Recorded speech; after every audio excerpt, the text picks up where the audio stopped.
Alors, je suis ravie de commencer ce programme de talk à Drawing Now Paris 2026, notre 19e édition, avec le programme Cours Arrêt. Alors, le programme Cours Arrêt, qui est en rapport avec la curation, le commissariat d'exposition, est fait en partenariat avec le CEA, qui est l'association de commissaires français. Donc, nous avons lancé un appel à candidature pour avoir un regard extérieur sur les deux secteurs qui sont à votre droite et à votre gauche, à savoir Process Digital et Inception, qui est un nouveau secteur qui ne nous concerne pas aujourd'hui. C'est donc Lucie Ménard qui a été sélectionnée pour venir apporter un regard, travailler avec les galeries, regarder les différents stands, les différentes propositions, s'entretenir avec les artistes et qui donc aussi à qui on a confié la tâche de nous proposer non seulement deux artistes avec qui établir un dialogue, mais aussi une thématique, donc un angle d'exploration, non seulement du dessin contemporain, mais aussi de la pratique des artistes en question ici présentes. Donc, je présente Lucie Ménard très rapidement, parce que nous n'avons pas beaucoup de temps et nous sommes nombreuses. Alors moi, je ne vais pas beaucoup parler. Moi, je suis juste là pour orienter la question. Je ne me suis pas présentée, en effet. Johanna Père-Neves, directrice artistique de Drawing Now Paris et modératrice de ce talk. Donc, je présente très rapidement Lucie Ménard, qui est une curatrice indépendante, mais aussi responsable du service éducatif du Fresnoy, et qui vient de commencer un blog qui s'appelle lesardes.org. Donc si vous voulez suivre et continuer justement un peu cette aventure avec Lucie à partir d'aujourd'hui et avec son regard sur Process, je vous invite vraiment à faire un petit Google et découvrir aussi la partie écriture. Alors le travail de curateur, je suis curatrice indépendante, et le travail de curateur est très versatile. En fait, on pense toujours à organiser des expositions, mais pour nous, Drawing Now, c'est très important d'avoir justement un autre regard, le regard d'autres curateurs et curatrices que moi-même. Et donc, je suis vraiment ravie. Ça a été un vrai plaisir de travailler avec Lucie, qui donc nous a proposé de travailler sur, alors c'est un titre magnifique, convoquer les fantômes d'autres images par le dessin. Donc l'idée de fantôme, l'idée d'image comme fantôme, ou l'idée d'image fantôme, ou l'idée de fantôme-image. Voilà, on va explorer tout ça. Donc merci Lucie. Et Lucie justement va vous présenter les deux artistes que voici, dont vous pourrez retrouver le travail dans le secteur Process. Donc je te passe la parole, Lucie. Bonjour à toutes et tous. Merci en tout cas à Drawing Now pour cette opportunité. Je le mets plus près, vous m'entendez mieux ? Donc effectivement, pour cette thématique, j'ai voulu travailler sur la question et la façon dont le dessin permettait de convoquer le fantôme d'autres images. C'est quelque chose qui m'a frappé assez fort en observant le travail de Sarah et de Genaël que j'ai découvert à cette occasion, qui en fait viennent travailler à partir d'images existantes, que ce soit des images d'archives, beaucoup dans le cas de Genaël de Carbonnière, mais aussi des images personnelles ou des images qui appartiennent plus à une culture collective, numérique. Et c'est vrai que dans un temps où on est vraiment, il faut le dire, submergé d'images, je trouvais que dans leurs travaux, il y avait cette capacité à venir offrir des images qui nous donnaient à voir une forme de simultanéité de cette appréhension des images, avec des œuvres qui jouent sur l'accumulation, la juxtaposition, le recouvrement, beaucoup de jeux aussi de transparence, d'opacité, à travers des techniques qui sont convoquées, qui vont faire appel à d'autres médiums, avec le vitrail par exemple, mais aussi la photographie. Donc tout ça, ce sont des choses qu'on va explorer par la suite. Et donc, dans le cadre de ce talk, j'ai vraiment voulu les mettre en dialogue, puisque en fait, leurs travaux peuvent sembler très différents au premier abord. Mais en fait, de façon souterraine, entre les échanges entre elles deux, il y avait vraiment plein de choses qui se recoupaient autour de cette question d'une forme de rapport à la mémoire aussi, au temps, au geste, et une forme de confrontation entre le médium du papier et celui du verre dans sa transparence. Donc ça, c'est aussi des choses qu'on va pouvoir explorer ensemble. Et je propose à Sarah Navas puis à Genaël de venir présenter un petit peu leur travail, mais peut-être sous l'angle tout d'abord de comment est-ce que vous êtes venus au dessin, puisqu'en fait toutes les deux vous avez chacune des pratiques qui vont bien au-delà du dessin, qui vont courir vers d'autres disciplines. Donc peut-être comment est-ce que le dessin est arrivé chez vous, et voilà. Donc on commence par Sarah. Ah oui. Non, c'était Sarah dans le PowerPoint. Oui, c'était.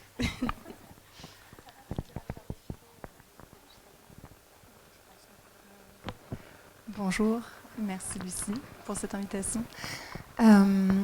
Alors, mon rapport au dessin. Le dessin, j'ai grandi dans un atelier de vitrail. Mes deux parents avaient un atelier où ils faisaient surtout des travaux de restauration en région parisienne.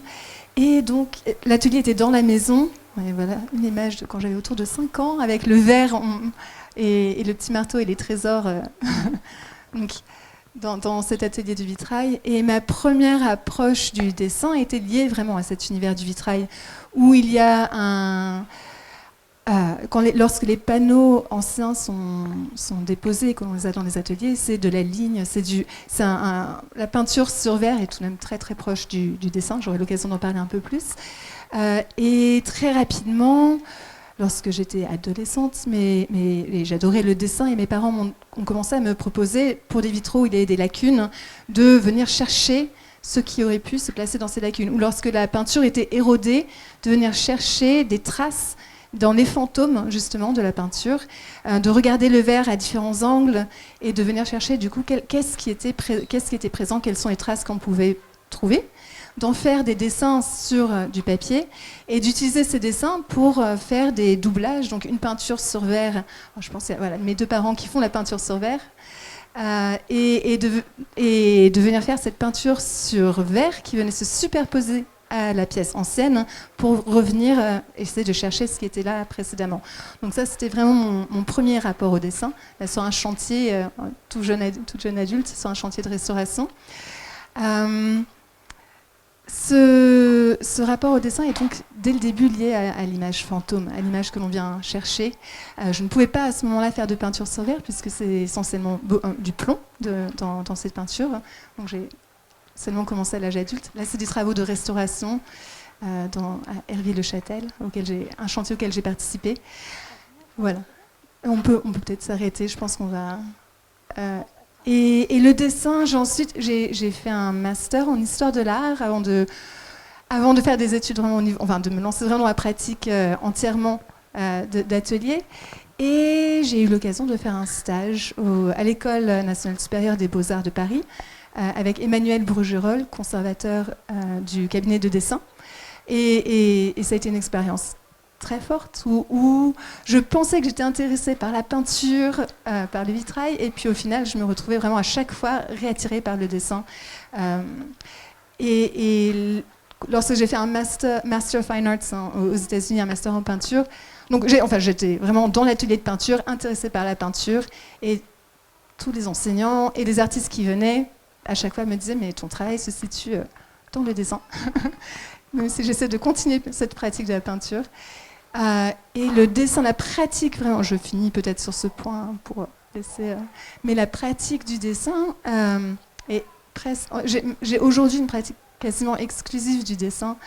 Donc, la peinture sur verre et le dessin ensemble aujourd'hui, qui a commencé en 2013. C'était un retour donc, de 3 années passées aux États-Unis, en se retrouvant pour des raisons très pragmatiques dans un tout petit studio, 2 peintres, pas d'atelier possible. Et donc, je me disais, je vais dessiner comme je peins.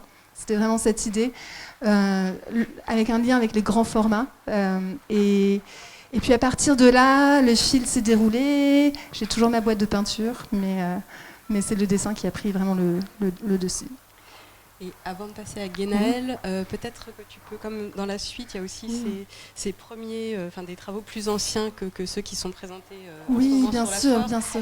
Mais peut-être dire un petit mot sur ces travaux précédents dans lesquels cette question du collage était déjà présente, d'une forme de vitrail par le jeu de papier aussi. Oui. Voilà, qui Alors justement, dans la pratique du dessin, il y a les outils que l'on utilise pour dessiner, mais il y a le support sur lequel on dessine.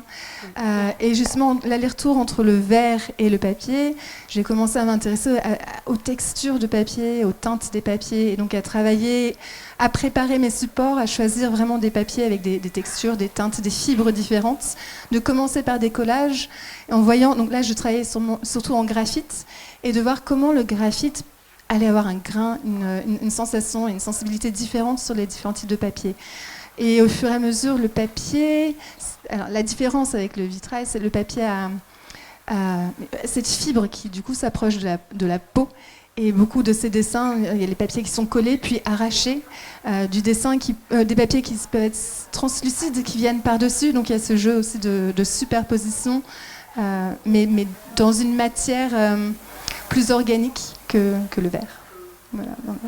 Super, merci beaucoup. On reviendra sur tout ça ensuite.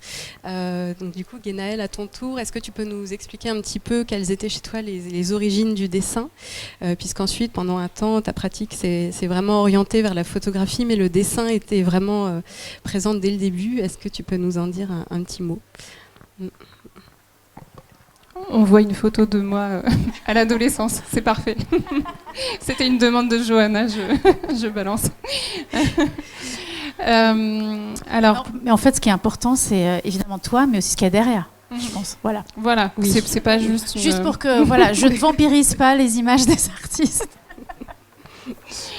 Alors, effectivement, le souhait de Lucie et Johanna était aussi qu'on se présente de façon peut-être un peu plus personnelle que les présentations un peu convenues dont on a l'habitude. Et donc, je vais parler à la fois de l'origine du dessin, mais aussi de l'origine de mon intérêt aussi pour la question de la ruine, qui est présente, vous le verrez, dans mon travail. D'où cette photographie, où je me situe au milieu de vestiges en Égypte. Voilà, je ne saurais pas identifier lesquels, puisque je viens d'une grande fratrie, où finalement on a soit des photos de grands groupes au milieu des ruines, soit des portraits pris par mon papa, qui est à la fois un excellent photographe et un excellent dessinateur, j'y reviendrai, et qui a certainement nourri les pratiques auxquelles je suis arrivée aujourd'hui. La pratique du dessin, a priori, je n'étais pas destinée du tout à être artiste. Mes parents ne sont pas artistes par leur métier. J'ai un papa qui est juriste et une maman qui s'occupait de cette grande fratrie à élever. Mais pour autant, je les ai toujours vus avec des pinceaux ou des crayons dans les mains, malgré tout. Un père qui dessinait, en fait, c'était son refuge finalement le week-end, et je pense que c'est la personne peut-être qui dessine le mieux au monde, en tout cas pour moi, c'est en toute objectivité que je dis ça, et une maman qui peignait aussi sur plutôt des objets à la maison. Il y avait un four à porcelaine chez nous, voilà, contre toute attente. Et donc peut-être que ça a aussi orienté mon intérêt pour les cuissons et le verre en fusion que l'on peut voir sur le stand. Voilà, tout ça je te l'avais caché, Johanna, pendant la préparation. Et il se trouve que on a énormément fait des voyages en famille. Mon père avait vécu en Italie enfant, donc il nous a beaucoup emmenés en Italie. On a fait d'autres voyages, notamment ce magnifique voyage en Égypte qui était assez marquant forcément pour moi. D'autant plus que c'était à une période où j'avais toujours dessiné enfant. Pour moi, c'était très naturel d'avoir des crayons, du papier dans les mains. En plus, les copains me disaient « Waouh, tu dessines trop bien !» Et ça, c'est quelque chose qu'on aime bien entendre. Enfin voilà, on a notre petit monde à soi quand on a ce petit coup de crayon qu'on remarque. J'étais quelqu'un d'assez discret dans l'enfance, assez timide, et du coup c'était mon petit truc à moi. Donc je dessinais finalement assez souvent. À l'adolescence, je ne vivais pas à Paris, on vivait à Nancy puis à Lille à ce moment-là, mais mes grands-parents vivaient à Paris et quasiment à chaque vacances scolaires, j'allais chez eux dans le but de parcourir tous les musées de Paris. Et je le faisais avec un carnet à la main, un crayon, et j'allais croquer en fait des peintures et des objets archéologiques, par exemple au Louvre, qui m'intéressaient. Et je pense que tout ça a nourri aussi et mon intérêt pour le dessin, bien sûr, mais aussi mon intérêt pour la question de la ruine. Par la suite, j'ai au lycée fait des études, fait une option qui était une option cinéma audiovisuel par le plus grand des hasards et qui m'a amené aussi à découvrir le cinéma. Notamment le film de Tarkovsky, ici Nostalgia, où il y a des très très belles scènes au milieu de ruines. La question du fantôme aussi qui est très présent dans ce film. D'autres films aussi comme L'Atalante de Jean Vigo avec des scènes très belles sous l'eau où on voit des fantômes. Donc le cinéma est devenu aussi quelque chose d'assez présent dans mon travail et je pense que par ce biais-là, je suis venue à la question de la photographie. Voilà. Et il se trouve que par ailleurs, j'avais un grand-père qui avait un agrandisseur qu'il m'a donné par la suite et qu'il m'avait montré comment s'en servir. Donc c'est par tout ça que je suis venue au dessin et ensuite à la photographie. Et avant de parler un peu plus en détail des travaux présentés en ce moment dans le secteur process, est-ce que tu peux peut-être dire un petit mot de quelques travaux précédents qu'on a sélectionnés, mais qui, je trouve, sont vraiment un peu les ancêtres des séries qu'on peut voir en ce moment sur le stand de la galerie Binôme, qui font déjà ce rapport entre photographie, bâtiments archéologiques, ruines, mais aussi superposition d'images et jeux de lumière aussi, que tu as réussi à retrouver de façon assez saisissante, je pense, notamment dans la série Révéler l'absence qu'on va voir après, qui est très proche aussi en termes de rendu de ce que tu as réussi à obtenir par la suite par le travail photographique. Alors, au sortir du baccalauréat, je ne me suis pas autorisée des études artistiques. Pour moi, c'était pas un métier possible. Ça faisait pas partie de mon imaginaire. C'était quelque chose qui était plus une pratique à côté pour le plaisir. Pour autant, je voulais pas non plus. Je ne savais pas exactement ce que je voulais faire de ma vie. Et j'ai fait des études de philosophie. Et ces études de philosophie ont été passionnantes. Mais au sortir de ces études, je ne me voyais pas non plus enseigner la philosophie. Et j'ai réfléchi à tout ça. Et donc je me suis dit, tiens, mais en fait, les arts visuels, c'est quand même ce qui me tient à cœur depuis toujours. Donc je vais passer les concours d'enseignement en art plastique et je vais devenir professeur d'art plastique. Et contre toute attente, j'ai obtenu ces concours. Donc je me suis retrouvée dans le bain face à des élèves de collège. J'enseigne toujours en collège aujourd'hui. Et au bout de quelques années, en fait, faire pratiquer aux élèves m'a donné envie de produire mon propre travail. Et donc j'ai repris des études en même temps que j'enseignais. D'abord un master en art et médias numériques à l'université Paris 1, où là j'ai produit un mémoire. Et ce mémoire, au départ, j'avais imaginé le faire de façon plus théorique, puisque je ne m'imaginais pas du tout comme une artiste, mais alors absolument pas. Mais ce mémoire, il se trouve que je l'ai fait sur la transition de la photographie argentique à la photographie numérique. Et que dans ce cadre-là, je me suis mise à produire des pièces. Pour moi, ces pièces, je les envisageais comme presque illustratives par rapport à mon propos qui était plus théorique. Mais ma directrice de mémoire m'a dit non, ça c'est très intéressant ce que vous êtes en train de produire. Et donc, allez rencontrer une galerie qui s'appelle Michel Chaumette, qui s'occupe de photographie ancienne, mais qui présente aussi un pendant contemporain. Et je lui ai notamment présenté cette pièce assez énigmatique qui s'appelle Stéréoscopie, qui vient d'un petit ensemble de plaques de verre stéréoscopiques, donc des négatifs sur verre avec la question d'une double image qui peut donner la tridimensionnalité quand on les regarde avec une petite optique spécifique. Et j'ai produit un contact de ces images, un dessin qu'on voit sur la droite, un tirage numérique de ce tirage argentique que j'avais fait, et tout ça a été présenté comme une petite installation. Et en fait, c'est la première pièce finalement qui s'est retrouvée exposée sans que je n'ai forcément le souhait de l'exposer au départ, donc dans cette galerie.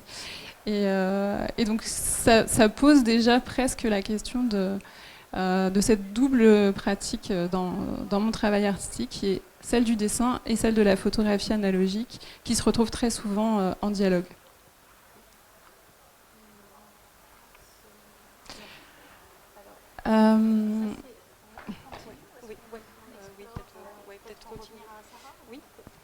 Alors en fait, ce que je propose peut-être, c'est que déjà merci beaucoup pour ces origines qui étaient très généreuses autant pour l'une que pour l'autre, parce que je trouve que c'est toujours intéressant en fait de savoir comment on arrive à une pratique. On a toujours cette idée que les artistes naissent comme ça, mais en fait être artiste c'est comme être femme, on le devient. Et donc comme disait notre amie Simone de Beauvoir, et donc en fait c'est vraiment merci beaucoup parce que c'est vraiment touchant de voir comment on peut arriver par des méandres comme ça. Et aussi, ce qui est très intéressant, c'est comment l'enchevêtrement de la théorie et de l'archive photographique et du fantôme, justement, après on va peut-être, Lucie va conclure un peu là-dessus, comment tout ça peut se mêler dans une pratique. Ce que je propose peut-être, c'est qu'on rentre vraiment, après on a parlé des origines, on va rentrer peut-être vraiment dans la pratique, donc quand vous êtes vraiment arrivé au dessin, comment ça s'est fait, pour pouvoir ensuite mesurer où vous en êtes maintenant dans la pratique qu'on peut aussi découvrir dans Process. Donc Sarah, je te laisse la parole. Je ne sais pas, Lucie, si tu veux dire quelque chose. Oui, non, mais du coup, on reviendra aussi sur ce rapport du dessin au vitrail, mais aussi à l'archéologie et du dessin aussi comme outil de relevé archéologique, par exemple, qui est aussi quelque chose qui t'intéressait. Mais effectivement, ce qui est passionnant, c'est aussi de voir comment est-ce que les obsessions d'un artiste, d'une certaine façon, courent comme un fil rouge à travers le travail et comment ce sont aussi des choses qui vont se retrouver dans les travaux qu'on peut découvrir aujourd'hui. Et donc là, par la suite, ce sera intéressant de pouvoir nous en dire un peu plus justement sur les travaux qui sont présentés sur les stands de la galerie Binôme et de la galerie La La Land, respectivement. Oui. Du coup, Sarah, peut-être je te laisse.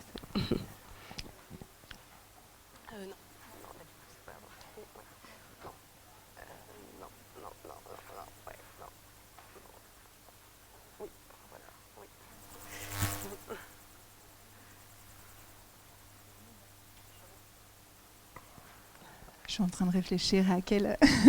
J'ai plein de choses en tête et je vais peut-être passer dans des ordres différents. Oui.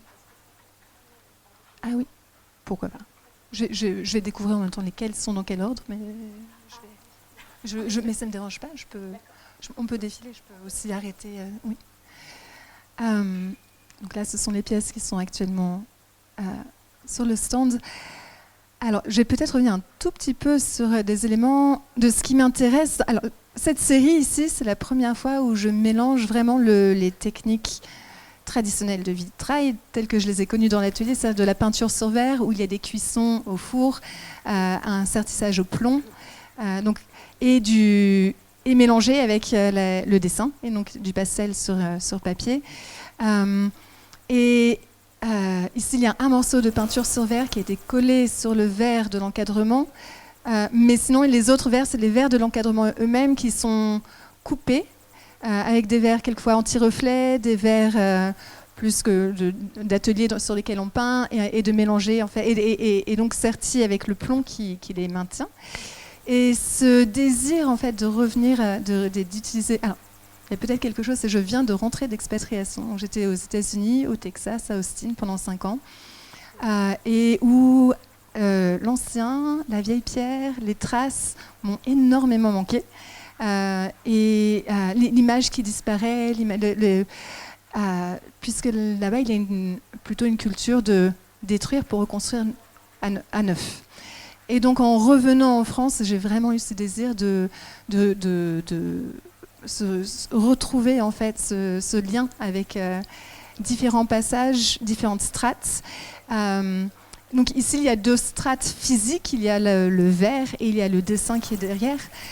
Mais si on pense au vitrail, même, et je pense que c'est ça qui est vraiment à la base de ma pensée dans le dessin. Quand on pense même à un panneau de restauration, je donne un exemple. Dans une des images précédentes, au tout début, il y avait un panneau de restauration du XVIe siècle. Et en fait, dans ce panneau de restauration, il y a des éléments du XVIe siècle, des éléments peints du XIXe, des éléments du début XXe. Et quand il arrive pour une 4e ou 5e restauration dans l'atelier, il y a un choix. Qu'est-ce que l'on garde? Est-ce qu'on essaie de revenir au plus proche de l'original? Mais les parties du XIXe font aussi partie de l'histoire. Quelle est l'histoire originale de ce vitrail? Où est-ce qu'on place l'origine? Et il n'y a pas de vraie réponse, il n'y a que des subjectivités. Et c'est cette histoire de traces, de couches et de subjectivité qui m'intéresse dans la création composite d'une image. Et il y a aussi, voilà, c'était les doubles pardon, avec le vitrail, voilà, là où il y a l'avant et l'après. Et puis là, on voit aussi l'importance de la ligne de plomb dans le panneau dessus avant la restauration, puis en dessous, on essaie d'être... mais il y a un double dessin. Cette ligne de plomb a une histoire. Si on voit le panneau au-dessus, c'est aussi ces cassures. Quelquefois, il y a un portrait qui avait été replacé à l'envers. Enfin, donc ces lignes de plomb sont aussi une double histoire. Il y a ce qui est raconté dans la peinture sur verre, mais il y a aussi la ligne qui elle-même raconte aussi autre chose. Et dans la série présentée aujourd'hui sur le stand de La La Land, il y a vraiment ce désir d'intégrer le plomb comme ligne. On peut revenir du coup vers les dessins présentés. Comme plus tard. Ah d'accord, pardon. Excuse-moi. J'avais donc plutôt si je reviens. Merci de me réorienter parce que je pars sur. Si je reviens sur. L'historique plutôt. Non, sur les travaux qui présentent. Non, c'est comme vous voulez. Pardon. Alors, peut-être encore après celui-ci. Voilà. Celui-ci, comme exemple de la ligne de plomb. Donc ici, il y a le verre de l'encadrement et cette ligne de plomb qui vient diviser le verre de l'encadrement, qui du coup n'est pas une nécessité structurelle, mais qui est un choix. L'image, c'est celle d'un allaitement, mais ce n'est pas un tout petit nourrisson, c'est un enfant déjà un petit peu plus grand, donc comme un allaitement plutôt tardif. Sans la ligne de plomb, ce serait presque l'image d'un pouti, enfin d'un petit ange, mais quelque chose... Et cette ligne de plomb qui vient un peu suivre la ligne du corps de la mère, c'est ça qui donne du sens à ce dessin, ce lien qui dérange. Donc ces questions d'allaitement. Et quand tu dis on ne naît pas femme, on le devient, comme le parcours du dessin, justement dans mon travail du dessin est très lié aussi à des expériences du coup personnelles et en tant que femme. Et donc récemment la maternité qui du coup est une chose très présente dans ce travail du lien à l'enfant. Je ne sais pas si j'y vais, du lien à l'enfant en fait où il y a cette fusion et puis ensuite la distance, donc comment gérer entre la proximité, l'éloignement, la dépendance, l'indépendance. Enfin, elle a que 2 ans et demi, mais voilà, ces questions sont présentes. Avec des éléments plus souterrains, mais très, très présents aussi dans cette série, de patriarcat, d'emprise, de violence faite aux femmes, qui sont tout de même présents. Alors justement, ces dessins, dans mon travail, il y a toujours une dualité, d'où je pense entre le verre et le papier, entre la matérialité et la transparence, et entre des choses qui paraissent très douces et une certaine dureté qui peut aussi apparaître. Et un des dessins, il y a celui avec le corps nu, par exemple, voilà. Là, c'est pas une très bonne photo qui a été faite juste, qui est liée du coup à une expérience au Texas, le Texas où l'avortement est illégal, hein, et au nombre croissant de femmes qui décèdent par saignement en tentant des avortements illégaux. Donc c'est là, ici, derrière aussi, il y a l'écorce de l'arbre, enfin, peut-être aussi, une matière qui suggère l'écorce de l'arbre, parce qu'au Texas, une sécheresse énorme. Donc, il y a un mélange d'images. Hein. Actuellement, je sais pas, on voit qu'il fait 15 degrés de plus que d'habitude pour la saison dans la région. Donc, il y a tous ces éléments qui apparaissent malgré la teinte rose, mauve, pâle. Donc, c'est cette dualité qui est toujours présente. Et le verre, du coup, qui est intégré à chaque fois, sans systématisme, ce lien avec le vitrail. Dans le précédent, c'était juste la ligne de plomb. Dans celui-ci, c'est un verre, on appelle ça un verre américain, c'est un verre qui est créé aux États-Unis, où chaque plaque est coulée et est presque une œuvre à part entière et unique. Et donc là, pour celui-ci, j'ai vraiment promené dans l'atelier, différentes plaques de verre pour voir laquelle, à quel endroit pouvait rencontrer ce dessin et apporter cette texture et cet élément. Je ne sais pas si je poursuis ou... peut-être que... Je peux juste poser une question bien sûr. par rapport à ce qu'on voit.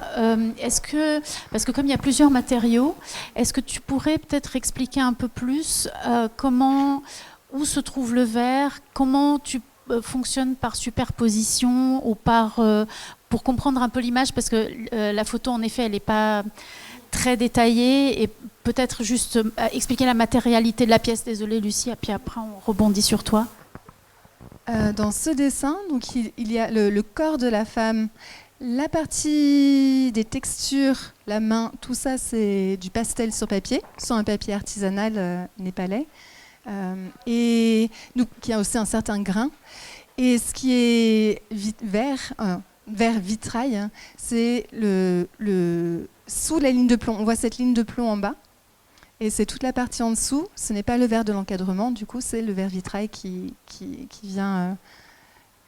Et justement cette ligne de plomb ici, à nouveau, une ligne, c'est une ligne de vie, mais c'est une ligne de séparation. Le plomb c'est quelque chose qui dure très longtemps, mais c'est aussi un poison. Donc il y a aussi, toujours ces dualités qui sont prises en compte. Voilà. Je trouve que ça fait une belle transition avec Guénaëlle qui utilise elle aussi le travail du verre et qui a notamment travaillé pour les pièces qui sont présentées cette année dans Process avec une vitrailliste, mais de façon extrêmement différente, puisque au final il y a cette idée aussi d'une sorte de fusion aussi du verre dans l'image qui vient en faire un seul bloc, alors que dans ton travail, Sarah, cette question du verre et notamment du plomb est plus une forme de séparation ou d'autres strates, donc en termes de sens et aussi de façon d'appréhender le verre comme outil. Enfin, c'est aussi avec des fonctionnalités différentes. On reparlera un petit peu après des gestes de chacune dans vos processus, mais peut-être que là maintenant, Guénaëlle, tu peux nous parler un petit peu plus en détail des travaux qui sont présentés en ce moment et de la façon dont toi aussi justement tu as intégré cette question du verre, mais pas que, puisque la série Creuser l'image, elle est plutôt photographique.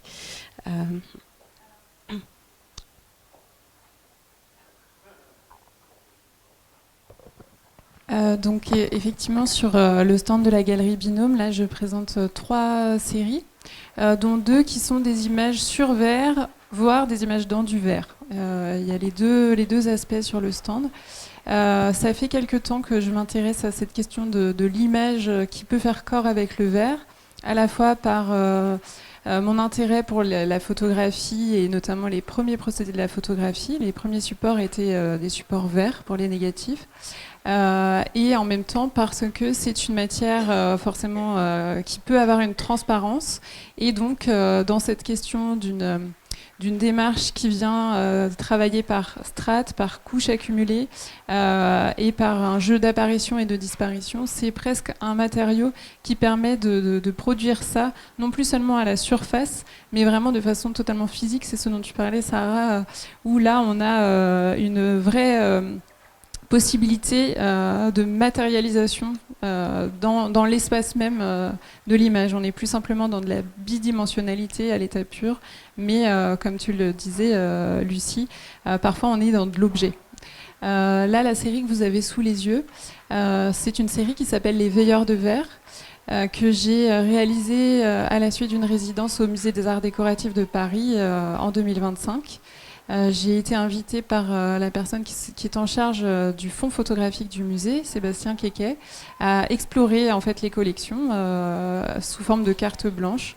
Et donc pour cette série-là, j'ai découvert avec lui un petit ensemble de négatifs souples qui ont été pris par le baron de Baï au début du XXe siècle sur le territoire de la Petite Russie, qui est l'actuelle Ukraine. Et il se trouve que ces négatifs souples étaient en nitrate de cellulose et que les nitrates sont complètement en train de désintégrer les négatifs. La plupart sont scellés entre eux, totalement agglomérés. Certains sont totalement recroquevillés sur eux-mêmes et c'est une archive qui n'a évidemment pas été numérisée. Donc la plupart de ces négatifs sont déjà perdus et ceux qui sont encore potentiellement visibles sont très partiellement si on vient entrouvrir un tout petit peu ces objets. Donc je suis venue capturer des fragments de ces négatifs simplement avec le smartphone. Parfois, on a des outils très basiques finalement dans la pratique artistique. Et là, ces petits fragments en basse définition sont devenus une matière première pour produire des images que j'ai tirées sur du verre et que j'ai cuit sur du verre, de façon à redonner une forme de pérennité à ces images très fragiles qui sont vouées à disparaître. Ces images ont gagné une forme de permanence minérale et sont très résistantes au temps maintenant du fait de ce geste-là. Et là, cette fois-ci, c'est le dessin qui, lui, a une facture beaucoup plus fragile. J'ai simplement utilisé des encres de Chine des encres et une encre blanche pour dessiner sur une autre plaque de verre des formes qui pouvaient se retrouver dans ces photographies que j'avais construites à partir de ces fragments et qui viennent épouser en fait certains éléments de ce qui se passe en arrière-plan sur le sort de micro-décor que j'ai fabriqué. Il y a comme des fantômes qui viennent traverser du coup ces images. Et donc ici il y a une sorte de jeu de transparence, de profondeur qui vient se créer, un peu comme des petits dioramas dans lesquels viendraient flotter des fantômes qui peuvent faire un écho avec la situation en Ukraine actuellement. Dans d'autres pièces encore en verre, je pense que tu peux passer, Johanna. Donc encore à la suite. Ah bah je crois qu'on les a pas du coup. On les a peut-être plutôt dans la partie processus ensuite, mais peut-être que tu peux en dire un mot et puis on va les découvrir ensuite. Une autre série, cette fois-ci, qui concerne les destructions de la Commune de Paris, encore une archive du Musée des Arts Déco. Là, je suis venue extraire des images d'un objet particulier où il y a des photographies de ces destructions accumulées les unes sur les autres à la façon d'un palimpseste, et tout ça collé dans un ancien album de contes de fées. Donc, je suis partie de cet objet paradoxal pour sortir des images de ce livre-là, que je considérais presque comme un livre d'artiste avant l'heure. Et je les ai fait fusionner dans la matière même du verre avec du dessin qui est fait avec des pigments qui sont normalement ceux du travail à chaud, c'est-à-dire dédiés au travail de la céramique ou du verre. Donc j'ai utilisé des oxydes, des émaux, des grisailles et j'ai dessiné sur des plaques de verre, et c'est la cuisson cette fois-ci qui est venue fusionner toutes ces plaques de verre pour produire un seul et même objet. Donc ce sont des pièces que vous verrez sur le stand. Il n'en existe que 3 parce que c'est un processus très complexe et qui sont rétro-éclairées. Donc on les verra un petit peu plus tard.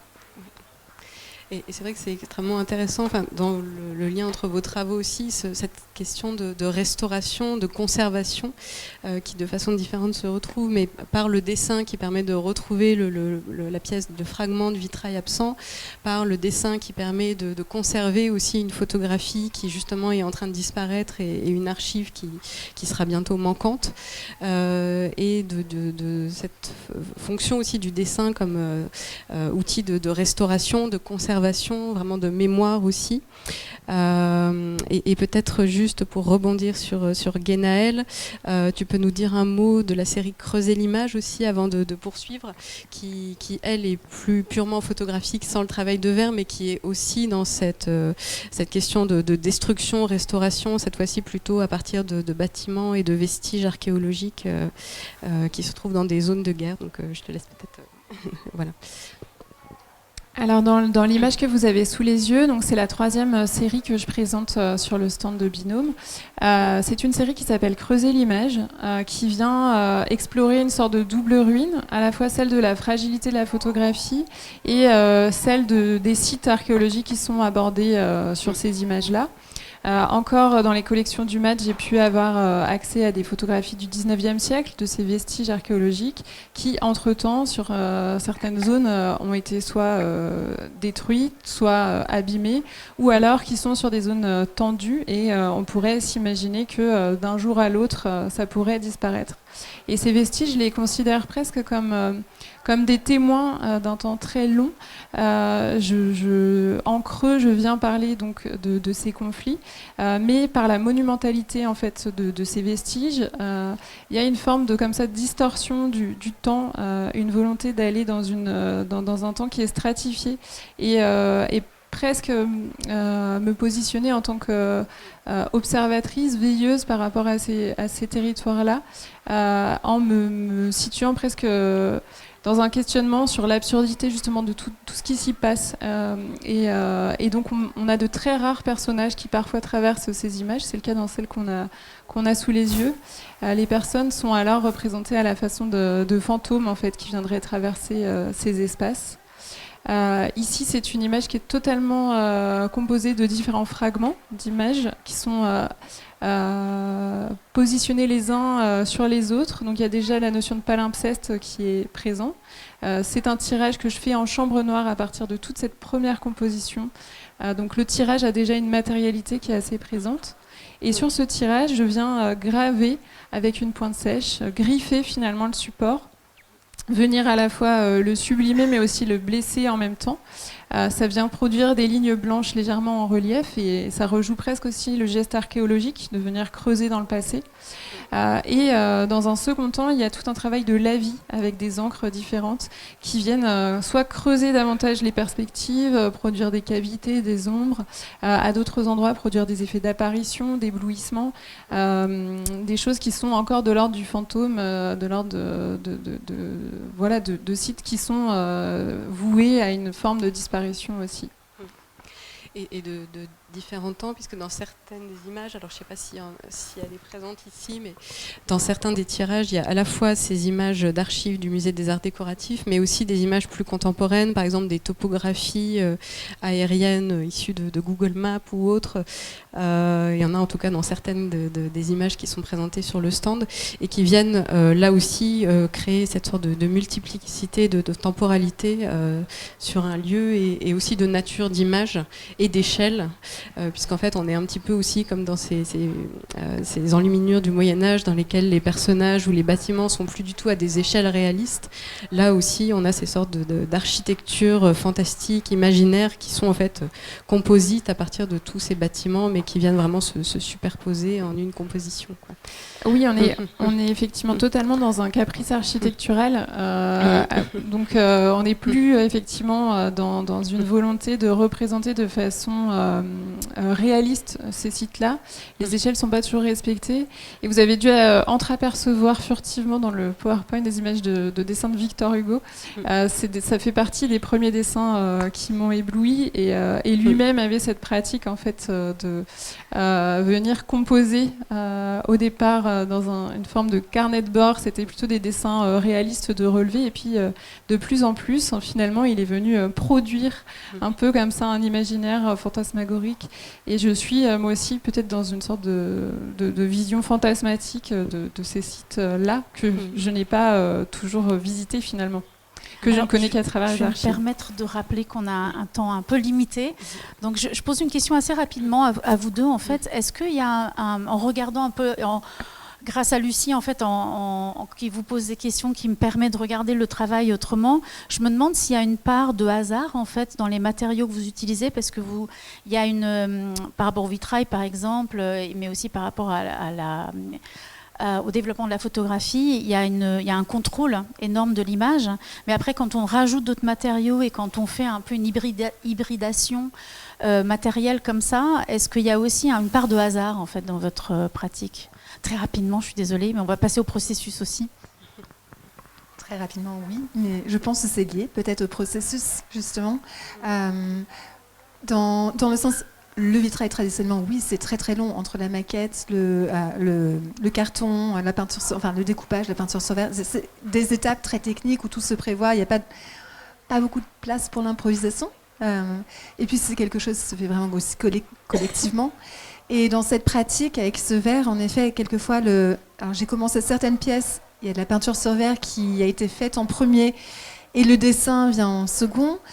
Dans d'autres cas, c'est la peinture où je commence un dessin et je m'arrête et c'est la peinture sur verre. Je viens dessiner sur un calque et je me dis tiens, ça pourrait être fait sur verre. Pour le corps avec le verre en dessous, c'est une rencontre de promener des dizaines de plaques de verre sur le corps pour venir trouver lequel pourrait venir raconter quelque chose et pleinement. Donc oui, il y a une histoire de rencontre et du coup un autre type de temporalité. c'est plusieurs pièces à la fois, c'est des fragments, et c'est des choses qui vont se joindre et créer du sens par ces moments de rencontre. Oui, parce que c'est ce que j'avais trouvé intéressant dans les images de processus que j'avais vues en cours de route. En fait, tu m'avais envoyé plusieurs fragments et compositions temporaires avec des choses superposées au sol.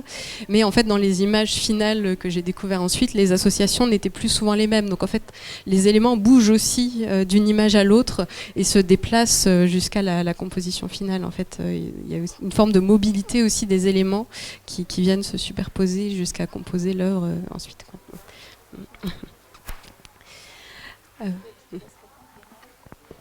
Dans mon travail aussi, il y a beaucoup de parts forcément de hasard, que ce soit dans les lavis d'encre. Je maîtrise l'endroit où je les déplace, où je les place, mais ensuite l'encre a sa vie propre dans sa façon de sécher, de jaillir dans les espaces humides que j'ai préalablement disposés. Donc c'est la part d'aléatoire dans cette série-là, principalement. Et dans les travaux sur verre, la part d'aléatoire, elle est surtout dans les images que j'ai fusionnées, où là, c'était un process que je ne maîtrisais pas du tout. La cuisson du verre, j'y suis venue vraiment en tâtonnant, en cherchant, et donc je ne savais pas forcément comment allait réagir le verre. Et donc, il y a eu beaucoup de ratés avant d'obtenir ces 3 petites pièces qu'on voit sur le stand et qui m'ont surprise en ouvrant le four. Voilà. Merci beaucoup. Alors, je propose qu'on aille justement explorer un petit peu le processus en fait de travail. Alors, il y a une vraie générosité de partage en fait de plusieurs étapes, des matériaux. Donc, dites-moi comment, si je fais défiler, Sarah, les images. Voilà, il y a plein de matériaux. C'est vrai que pour vous deux, on va regarder donc quelques images du processus. Est-ce que vous pourriez aussi nous parler donc peut-être à la fois des outils utilisés, un petit peu des étapes, parce que en fait, vraiment intéressant dans vos travaux, c'est qu'on a ces strates dans l'image finale à différents niveaux, ces jeux d'opacité, de transparence, mais en fait c'est aussi quelque chose de très présent dans le processus de travail même qui se construit vraiment couche par couche avec plein de techniques différentes. Enfin, là, dans ton cas, de la photographie jusqu'à l'incision, jusqu'au lavis, etc. Et peut-être aussi nous parler un peu de vos gestes face à l'image, parce que j'ai l'impression que vous travaillez aussi un peu à différentes distances de l'image selon les étapes, parfois en étant au-dessus du verre, parfois en étant vraiment à même le papier. Dans ton cas, Guénaëlle, tu me disais que par moment, tu révélais les images photographiques à la lampe de poche. Donc là, en étant aussi dans une forme de déplacement de lumière pour venir révéler l'image et en même temps en venant la gratter, donc ce qui rejoint un peu ce que tu disais sur la toxicité du plomb, de l'idée d'un travail qui est à la fois dans une forme de réparation, quelque chose qui est de l'ordre de la conservation, mais en même temps qui est une image qu'on vient malgré tout un peu maltraiter ou utiliser des matériaux qui peuvent être dans une forme de rapport plus toxique. Donc voilà, peut-être des choses à garder en tête au moment de vos réponses dans ce que vous nous décrivez de ce fil du processus. Dans le fil du processus, la première étape, c'est de mettre le bazar.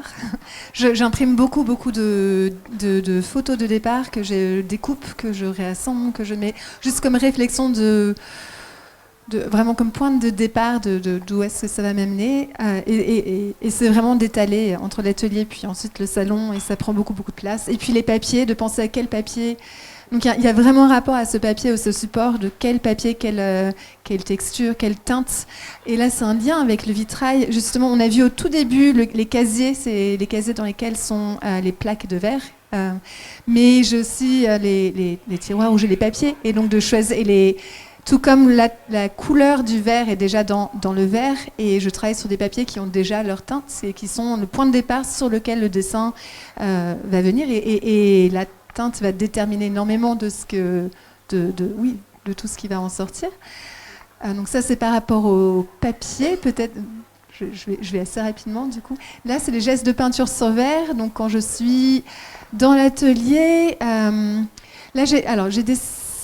pour toute cette série, j'ai décidé pour la peinture sur verre de travailler vraiment sur des verres complètement transparents, sans couleur, puisque je n'ai pas d'éclairage. Justement, il y a quelque chose de comment faire... normalement, le vitrail, il y a toujours de la lumière qui traverse. Et là, il y a un dessin derrière, ou un papier qui a une teinte. Et donc, ça peut devenir totalement opaque. Donc, j'ai travaillé sur ces verres transparents, pour qu'ils puissent tout de même apparaître, même sur un verre, même sur un papier de couleur, sans rétroéclairage. Mais pour la peinture sur verre, c'est un geste qui se fait sur une table lumineuse. Donc on voit le masque, les gants, la blouse, il y a une ventilation au-dessus.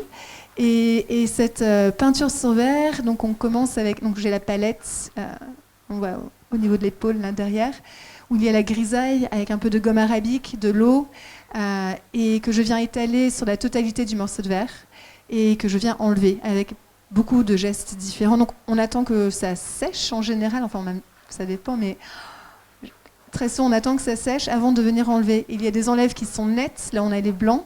Il y a des enlèves, par exemple, je pense une image précédente, ou encore avant, alors non, ça c'est la découpe du verre. Ça c'est la palette. Donc non, c'était pas... mais il y a aussi des enlèves qui sont avec un pinceau, on vient juste tapoter. Ce morceau-là, donc là on voit que je brosse, et quand on brosse, tout s'enlève, c'est très volatile, c'est de la poudre, et d'où la ventilation ensuite qui vient aspirer les particules. C'est aussi... Cette peinture vient ensuite en cuisson à 600 degrés, et ce qui va permettre à la peinture vraiment de rester dans le verre. Et on peut faire plusieurs cuissons. Donc cette pièce-là, il y a 3 cuissons, mais j'ai une pièce avec 2 mains, 2 grandes mains et une toute petite main. Il y a une des pièces dans la série où tout a été fait en une seule cuisson. Donc c'est beaucoup plus clair, et en fait la cuisson va éclaircir la grisaille, va avoir quelque chose encore plus fantomatique.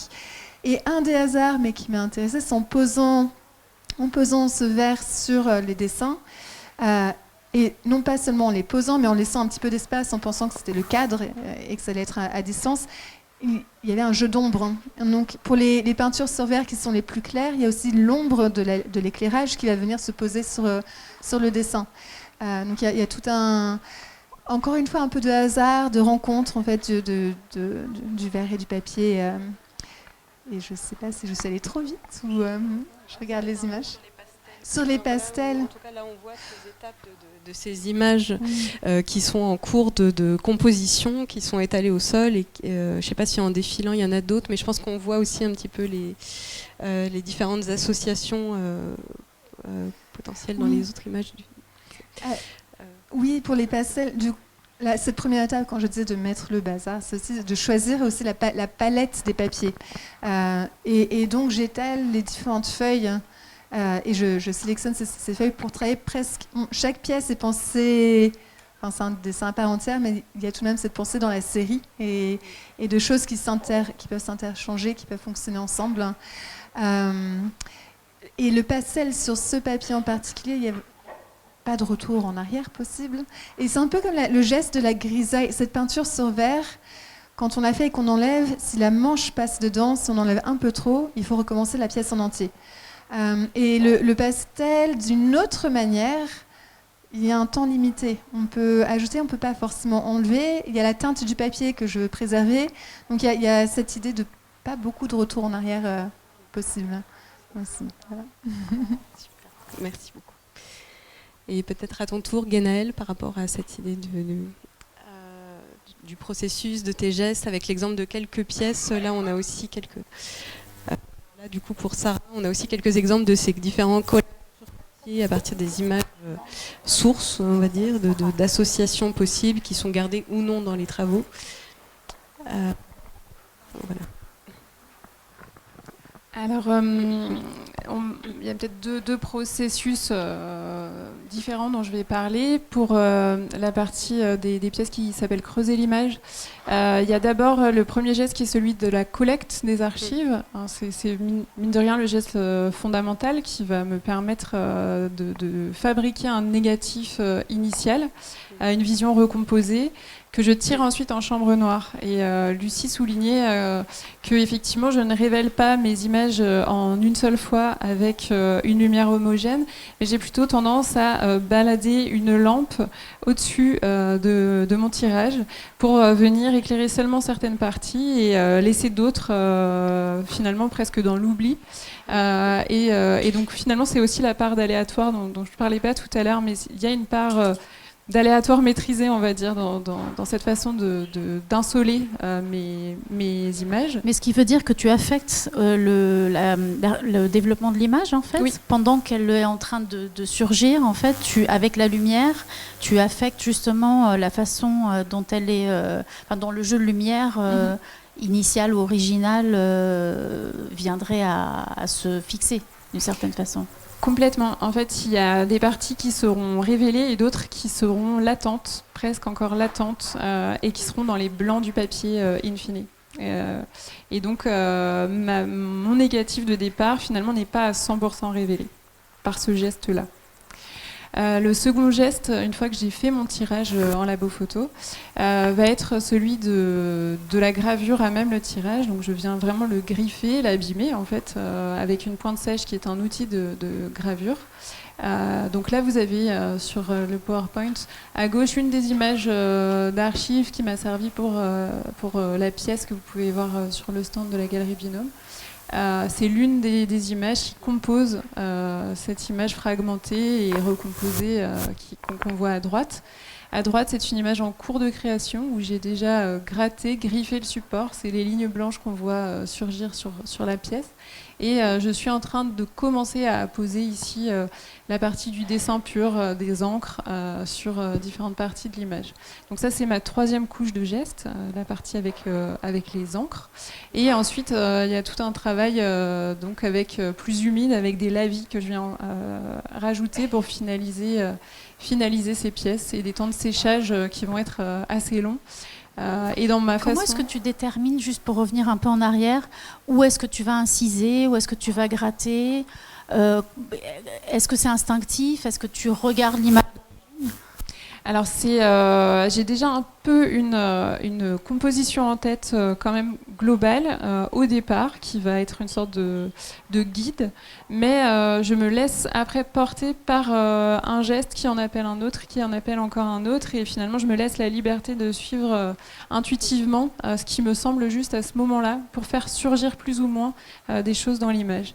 Et donc finalement les images de fin ne ressemblent pas aux images que j'avais dans la tête au départ. C'est simplement le petit guide qui permet après plus de liberté par la suite. Voilà, comme on n'a pas beaucoup de temps, je pense que j'ai fait le tour peut-être pour cette série-là. Là, vous voyez d'autres images qui ont pu permettre de construire certaines des séries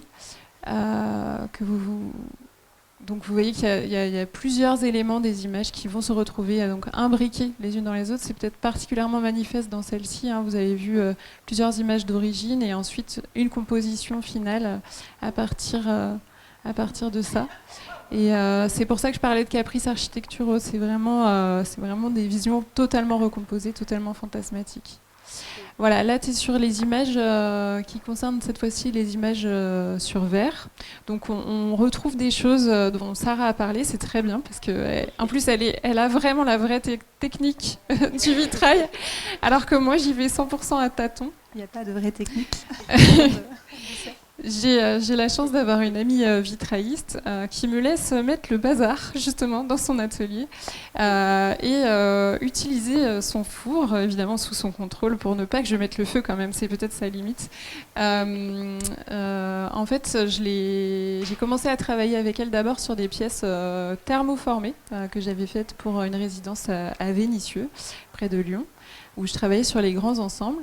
Et en fait, là, c'est parti d'une volonté de thermoformer sur des gravats de béton que j'avais récoltés sur le site. C'est des pièces, du coup, qui sont complètement en volume. Et elle a adoré ce projet parce que, justement, elle m'expliquait que le travail de vitrailliste, au sens pur, c'est considéré comme du travail à froid en verre. Tu parlais d'une température de cuisson de 600 degrés. C'est une température où le verre ne se déforme pas. Et là, justement, c'était un challenge pour elle. C'était que moi, je voulais que le verre se déforme.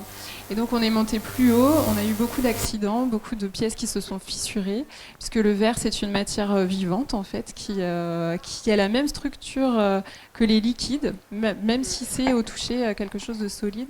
Et ça c'est quelque chose qui m'a passionnée. Et donc j'ai eu envie de poursuivre dans cette notion de verre en fusion. Et donc dans les trois petites pièces qui sont rétroéclairées sur le stand, j'ai eu envie de poursuivre sur ce travail de fusion du verre, cette fois-ci en faisant en sorte d'avoir une image bidimensionnelle, on reste quand même dans l'image, mais cette image devient un objet. Les plaques de verre que j'ai utilisées se sont vraiment agglomérées les unes avec les autres, et donc je suis venue donc, dans les étapes de travail, venir cuire d'abord une photographie sur une plaque de verre. Ensuite, sur d'autres plaques de verre, je suis venue dessiner avec les mêmes outils que toi, c'est-à-dire les grisailles, en l'occurrence pour le vitrail, c'est ce qui est le plus utilisé avec les émaux. Et j'y ai ajouté des oxydes aussi avec un liant qui est dédié normalement à la sérigraphie. Et donc tout ça est venu un peu faire une sorte de cuisine assez improbable. Et donc je disais qu'il y a eu beaucoup de ratés, il y a eu beaucoup de pièces qui étaient franchement très très brouillonnes. Et petit à petit, en tâtonnant, en cherchant avec elle aussi d'autres courbes de température, d'autres courbes de cuisson, on est parvenu à des pièces qui étaient plus convaincantes. Et voilà. Et ce que je trouvais intéressant aussi dans ce processus-là de cuire l'image, justement, c'est qu'en fait l'image que tu as mis dans le verre disparaît ensuite. Donc à la fois on en conserve la trace par le dessin, mais en même temps l'image, alors là c'était pas l'original, c'était des reproductions que tu utilisais, mais en tout cas l'image source brûle et disparaît pour laisser place uniquement à cette trace sur verre que tu conserves. Enfin, ça je trouvais que c'était aussi une belle idée dans cette idée d'apparition, disparition des images, des archives, de la mémoire, de toutes ces questions de strates, voilà, et de transfiguration de la matière aussi, et du contraste entre cette image fragile sur papier et ce verre en fusion qui vient se placer dessus. Est-ce que je peux proposer... Alors, une heure s'est écoulée, ce qui est quand même incroyable. Est-ce que je peux proposer, Lucie, à ce que tu puisses revenir et revisiter et hanter l'image du fantôme, justement, et de ces images hantées ou qui hantent. Est-ce que tu pourrais nous apporter un regard après avoir fait tout ce voyage à travers ces processus et ces images, pour ensuite pouvoir arriver à la fin de cet échange où on aurait pu parler davantage. Mais voilà, on est tenu à une heure. Oui. En tout cas, c'est vrai que je trouve que dans vos deux travaux, il y a vraiment cette question de strates et de multiples temporalités qui est vraiment intéressante. Cette question de la simultanéité, je trouve aussi d'une forme de vision simultanée de plusieurs sensations, impressions, images d'archives et qui viennent couvrir comme ça plusieurs époques dans le cadre des images d'archives également. Mais dans ton cas, des choses de plus organiques, liées au corps aussi, justement, et à des sensations liées à la maternité. Mais je trouve qu'en tout cas, dans les deux, il y a quelque chose qui parle de mémoire humaine, d'une certaine façon, que ce soit à une échelle vraiment plus d'une vie, avec la question de naissance, de maternité, de ces sensations-là, et à l'inverse, à une échelle de temps beaucoup plus grande, celle des restes architecturaux, de la question aussi des ruines, de ce qu'il en reste, de la question de la guerre aussi, et donc toute cette question de mémoire qui, par le dessin, mais augmentée justement par ce travail de verre, de photographie, gagne encore en profondeur et permet... je trouve qu'il y a quelque chose qui est vraiment intéressant, à la fois dans ce retour à des techniques qui sont pourtant très anciennes, le vitrail d'autant plus, mais la photographie également, et en même temps qui, dans les images qu'elle produit, je trouve, a quelque chose de très contemporain et qui retranscrit bien, je trouve, cette accumulation des images face auxquelles on se retrouve par rapport à d'autres travaux de dessin qu'on peut voir dans la foire, où on est vraiment plus dans une question peut-être d'extraction d'un élément ou d'une question de focus de l'attention sur des petits détails ou des petites choses. Là, je trouve que vous arrivez vraiment à retranscrire une image aussi, cette sensation de simultanéité comme ça qu'on reçoit, et en même temps qui, par ces jeux d'apparition, disparition, ne nous noie pas non plus, nous permet quand même de naviguer dans ces images-là, de circuler dans ces architectures imaginaires, de passer du regard, à traverser cette frontière de plomb, passer de l'autre côté, observer comme ça ces ombres, ces fantômes, qui... mais donc en tout cas je trouve un dessin contemporain qui s'hybride, mais qui, par le passage par des techniques plus anciennes, dit quelque chose vraiment du monde d'aujourd'hui aussi, et de la façon dont on perçoit ces images et dont on les absorbe aussi. Merci beaucoup. Moi, ce qui m'a beaucoup touchée aussi par rapport à la thématique de Lucie, qui m'arrive comme ça, comme un cadeau, c'était aussi en vous écoutant, je me suis dit que vos pensées et ce que vous viviez au moment où vous étiez en train de faire ces images, et ce que vous aviez peut-être en tête, hante aussi ces images. Et c'est ça aussi que je trouve extrêmement fort. C'est vrai que c'est l'inverse de l'extraction. Il y a comme une espèce de... Les images sont très riches et nous, on vient aussi apposer quelque chose dessus. Il y a quelque chose qui est suggéré comme ça en filigrane, et on ne sait pas trop comment la suggestion y est. Donc il y a quelque chose un peu magique en fait dans ces images qui surgit. Donc merci beaucoup Lucie pour cette thématique qui était vraiment fascinante. Et puis merci aussi pour la générosité de Sarah Navas et Guénaëlle de Carbonnière d'avoir partagé un processus, d'avoir un peu révélé des secrets. Je trouve que c'est vraiment assez... voilà, maintenant vous allez pouvoir faire du chantage émotionnel avec ces artistes et de montrer aussi, pour moi c'est très important ici surtout à Drawing Now, que c'est pas parce qu'on connaît un peu plus du processus que les images perdent de leur magie. Je trouve que le processus en fait leur fait gagner encore plus de magie parce que rien n'explique rien en fait. Il y a vraiment une plongée dans la densité de l'image, mais aussi dans le... On a vraiment senti qu'on vous accompagnait dans vos studios. Et c'est un vrai plaisir. Et puis c'était un plaisir vraiment de découvrir aussi, Lucie, ta façon de regarder en fait ces images et aussi d'avoir choisi d'associer et d'établir ce dialogue qui a été extrêmement riche. Donc merci beaucoup. Lucie, tu voulais rajouter quelque chose, je crois. Non, en tout cas, merci beaucoup pour cette occasion. Et c'est vrai qu'en fait, en découvrant leurs travaux, j'avais la sensation que ça pouvait dialoguer, mais en échangeant de vive voix, on va dire, avec l'une et avec l'autre, que ça a confirmé ça, et toutes ces connexions, ces échos souterrains entre leurs travaux, même le travail du textile, par exemple, dont on n'a pas parlé là. Mais Guénaëlle a aussi fait des images à partir de négatifs sur voile, par exemple.